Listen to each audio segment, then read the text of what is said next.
This report I received today is a monumental document in more ways than one. But it is a very, very important piece of America's history, and it will shape America's future in ways that will make us a more honorable, more successful, and more ethical country. And we'll be faced with equally consequential decisions in the 21st century. Can a microscopic tag be implanted in a person's body to track his every movement? There's actual discussion about that. You will rule on that, mark my words, before your tenure is over. Can brain scans be used to determine whether a person is inclined toward criminality or violent behavior? You will rule on that. So that's what people are doing. There's a whole world out there of biohacking. I don't know if you're aware of it, but you should be. So normally at the university, we are well regulated by the federal laws about studying and experimenting on humans. There's a biohacking community that is not part of the official science community that is busy trying to attach hardware to humans, and they do it in their basements. DARPA announces a bold initiative to develop what they call next-generation non-surgical neurotechnology. It is designed to allow the human brain to directly interface with machines. What we're here to talk about today is the fact that the brain is and will be the 21st century battlescape in many ways. End of story. One of my good friends, who's deceased now, was the inventor of the HAARP system. We became friends over the controversy, actually. He attended a conference here in Texas with me a year or so before he passed away, under, again, suspicious circumstances. But he had just met recently at that time with Tony Tether, who was the head of DARPA at the time. And he was talking to him personally about the mind control issues. And nobody's laughing at DARPA anymore, is what Ben Eastland told me. He said on a scale of 1 to 10, this would have been a 1, meaning no meaning for him until that conversation, where it became a 10 for him. And he attended a closed conference with a number of other experts on this very topic here in Texas. The conclusions were this was the most dangerous direction that we were headed. And what we're talking about here is literally interfering with human brain function, because the idea was that if you could interfere with the brain function, then none of the equipment matters anyway, none of the computers matter anyway. And so that became sort of the higher target. And in one of the articles in Technology Horizons, again produced by the Air Force, they talked about controlled effects and the direction in which they're headed. And this was published in June of 2004. And what they said back then was they would be able to create memory sets, duplicate all of the senses of a human being, sight, sound, smell, touch, taste, to the point where they could create mental hallucinations, if you will, that were so real you couldn't determine whether they were real memories or something else. Now, the implications of that are huge when you think about trials in courts 30 years from now, say, if this kind of technology is developed and widely used. And they portray that as saying, well, we want to help soldiers who are suffering from PTSD. Right. So we want to help them. We want to be able to go in and selectively remove memories. Well, then they'll be able to also selectively implant memories as well if they do that. And people don't understand just how much resources have been allocated to understanding and manipulating the human brain. And we have the BRAIN project that was funded by Barack Obama. I forget exactly the amount of money. I believe it was hundreds of millions of dollars over a few years that they're pouring into this. It's a tremendous amount of money that is being poured into that, coming after the individual mind. But then the other part of this is the hive mind. Right. Okay, and that's where they want to get your metadata. Okay, people think, well, you know, I'm not really very political. I'm not sharing a lot of articles that are controversial, that I would be the focus of the government, so I don't really have anything to worry about. But they're interested in you, especially if you're not particularly political, because they want to know if their narrative is winning. Right. So they have to have a way to collect all of that metadata and to look at it, to look at your activity-based, they call it activity-based intelligence, they call it human domain analytics, and it's all part of geospatial intelligence. They want to map all these individuals onto a political map, onto a geographical map, and they want to know if their narrative is succeeding. So they're looking at the hive mind, and then they're very interested in manipulating interesting individuals' minds in particular. Right. Very, very sinister, very pervasive, all, you know, encompassing. Well, and this covers everything, not just government, it's private industry, private sector. I mean, the development of data and the value of data is huge. And the idea of being able to profile people on an individual basis. This is where it is today, and where it was intended to go 20 years ago when we first started reporting on it. And the rationale is exactly what you're saying, is you can kind of look at sort of the whole trend and which way you're sort of shoving the culture, and at the same time you can isolate the leadership. And when you isolate the leadership, anybody who knows classical organizing, that's what you do. Yeah. You isolate the leadership, and then you manipulate the leadership, and then you take the movement. And nationwide, the estimates in terms of targeted individuals who still maintain some manner of autonomy and freedom and have not been brought to Seattle or enslaved completely by this, the estimates I have heard is anywhere from 1 to 2 million at the moment, and we're talking full-blown TIs that get the technology and are being gang-stalked 24/7. They are selected for many different reasons. Often it is because they are isolated, they don't have a lot of money, friends, or family, and they also tend to be people that are highly, highly intelligent. The aspects of this technology that they're interested in improving upon have to do with cognitive processes, processing information, and as a result, they want highly intelligent people to be targets of this program.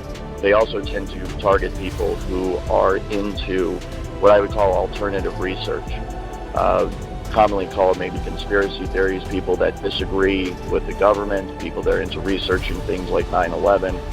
Each individual fits the general profile that I'm describing. So they're highly intelligent, they are able to be isolated by whatever means.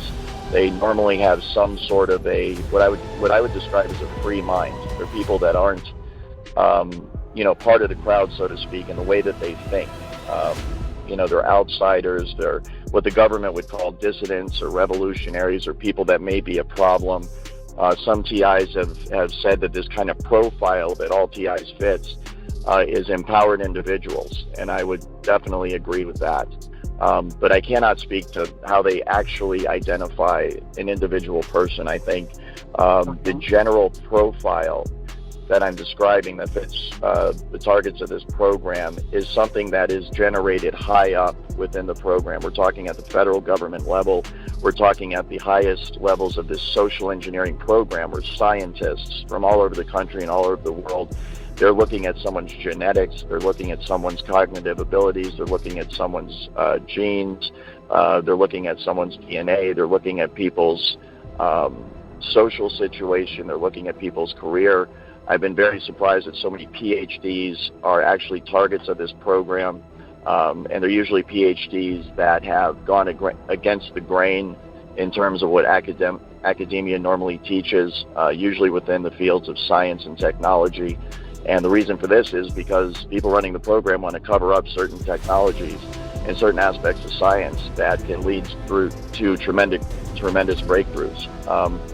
These highest levels of science and technology are the sole purview of classified sectors of our government and military, and as a result, it is not, the opinion is that the American people do not have the right to this information, and is in the national security interest of our country to keep it classified. The idea of creating technologies that will remove memory sets or put new memory sets in, this is huge, because the kinds of things that we need whistleblowers for, they're not even going to have the memory of it. This is so fundamental, because when you think about it, this is the interference with free will. This is the interference with our ability to think freely as human beings, something that most religions of the world say God will not even interfere with, our free will. Yet this is the very essence of what these technologies are about. They are entering the human mind to take control of a human mind and to deliberately manipulate your thinking process. This is where the technology is today. You know, in the writing I've done over the last 20 years, we've cited hundreds of documents, most of them military unclassified documents at the time that we released the information. And your DNA information can be sold and weaponized against you. The alarm being sounded, listen to this. You can actually take someone's DNA, take their medical profile, and you can target a biological weapon that will kill that person. The use of gene editing techniques, probably most notable today, the use of CRISPR, Cas9, gene editing and gene scissoring techniques to be able to modify the genetics and genomics that contribute to the way our brain is structured to allow real-time access to read from the living brain and write into the living brain remotely. through the cloud, through the web. This month, the Biden administration targeted the emerging threat by levying sanctions on 37 biotechnology companies that have ties to this research that experts say include so-called mind control weapons. It's not just a very disturbing high-pitched noise, but there might even be voices or a message, a continual message that people have been victimized by. There are a couple things from that reporting, that there is some place of blame, or at least looking seriously at Russia. And anytime we blame the Russians for something like that, you know we're working on it too. The artificial intelligence is letting them see, well, a version of our thoughts. Mind reading, with all its unthinkable promise and peril made real. Using technologies like gene editing and brain-machine interfaces to enhance military capabilities and control its own people. The ability to assess the brain and its functions. The ability to access the brain on a variety of levels, from the subcellular all the way to the social. The ability to affect the brains and the individuals in which those brains are embodied. The targets, they believe, of a directed energy microwave weapon. There's a mysterious direct energy weapon that is being used, and it is causing, in some cases, permanent traumatic brain injury. We have to get more information, and we got to tell the public what's going on. It's almost that science fact seems stranger than fiction.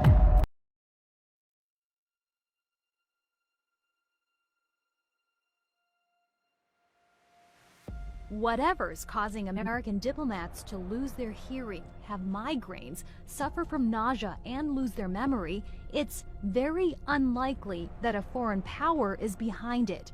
That is the conclusion reached by the U.S. intelligence community after a 2-year investigation that covered more than 1,000 cases and spanned 90 countries. The declassified report released Wednesday also says investigators can find no credible evidence that a weapon or device capable of causing the symptoms exists. The book is never fully closed. We are going to, as a government, going to continue to look at every single input and source of information that is available to us. It was almost like I couldn't really process. It was like a paralyzing panic attack. I've never had that. I've never felt anything like that. And so I thought to myself, do I have a brain tumor out of the blue? Is this what happened? Am I having a stroke? It was a similar sensation, but this time it was very much the feeling of vertigo and dizziness. And I felt like I couldn't really walk.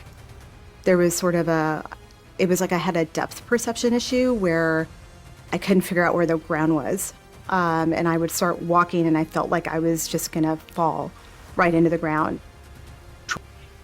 It is pretty clear that this is either a device or a weapon that uses pulsed radio frequencies or directed microwave energy.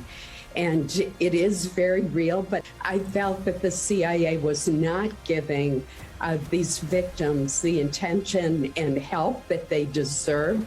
And unfortunately, the State Department has really lagged the CIA. Secretary Blinken was very slow to meet with the victims. Again, the National Academy of Sciences report over a year ago suggested that that was the cause of the attacks. And one of the things we need to do, and that's why it's so important for the leadership, whether it's Bill Burns or Secretary of State, Secretary of Defense, they need to take this seriously, because we know the sooner people recognize what's happened and can get treatment, the more likely they are to recover. And that's why that's so important. It's not just a very disturbing high-pitched noise, but there might even be voices or a message, a continual message that people have been victimized by. What's made this so tough to solve is the fact that the symptoms the Americans are reporting are so vague. Things like nausea, hearing loss, and problems with balance and memory. Many reported hearing this.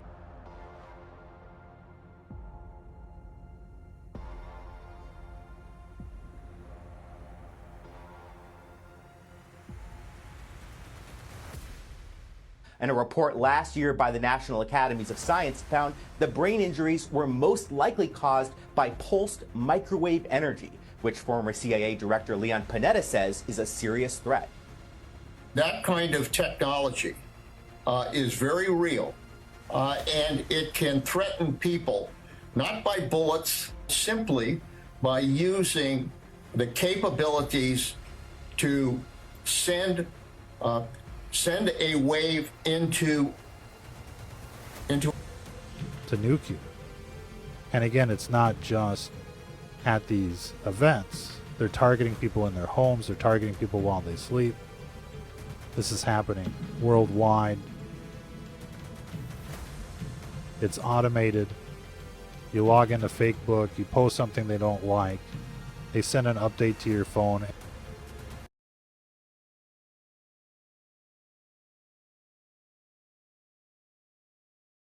I joined the Royal Navy in 1960 and I studied microwaves, and I learned all aspects of microwave warfare, their dangers, their uses, the dangers to the human body. So, and I had a thorough background in microwaves. Microwaves at that time were, as they are today, used as weapons.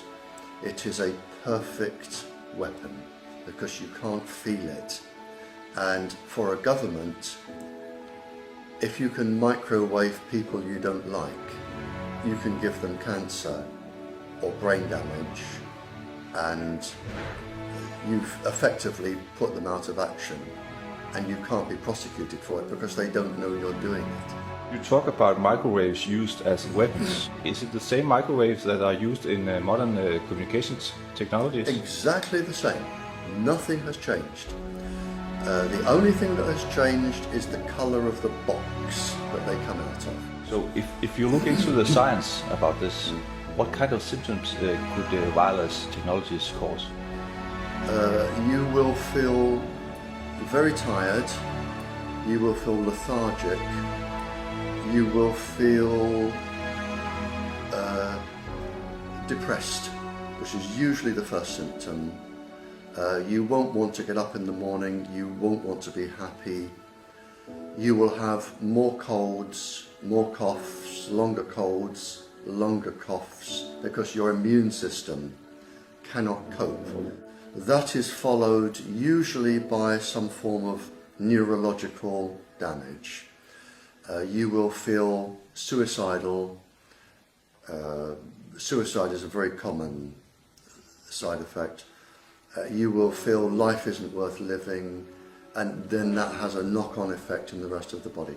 So basically, in terms of the brain, you get incredibly depressed, and in terms of the body, your immune system is suppressed, and of course then you're open to all infections, and it's a very miserable existence. These health damages you are talking about here, how much science supports that?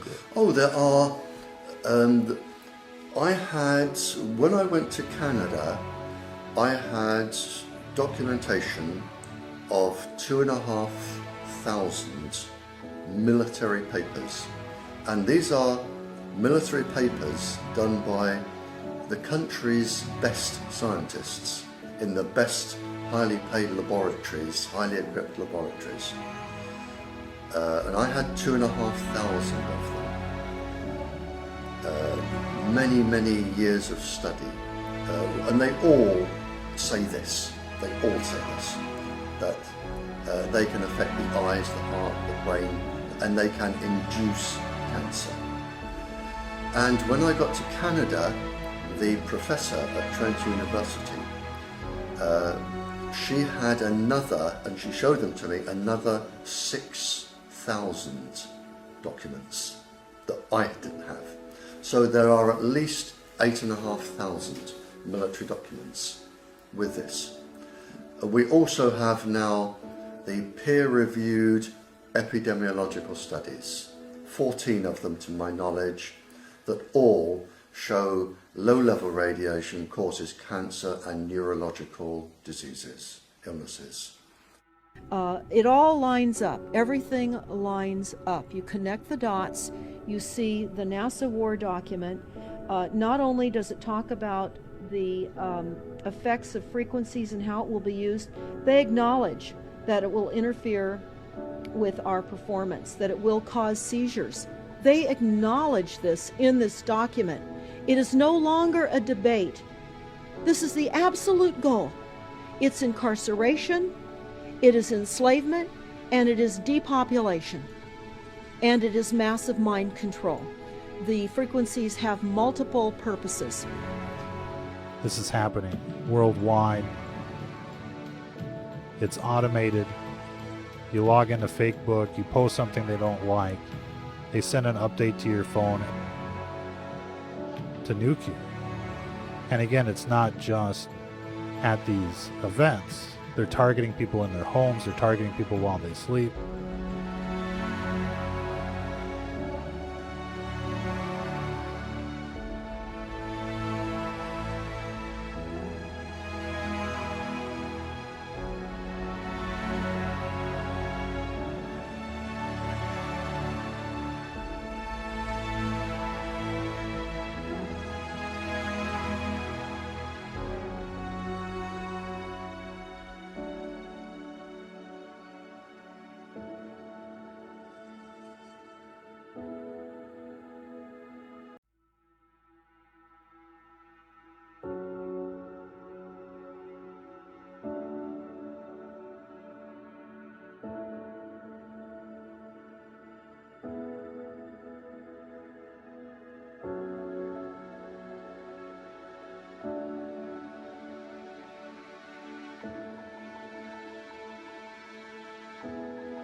The World Economic Forum is demanding that humans hand over sovereignty of their brains to the global elites.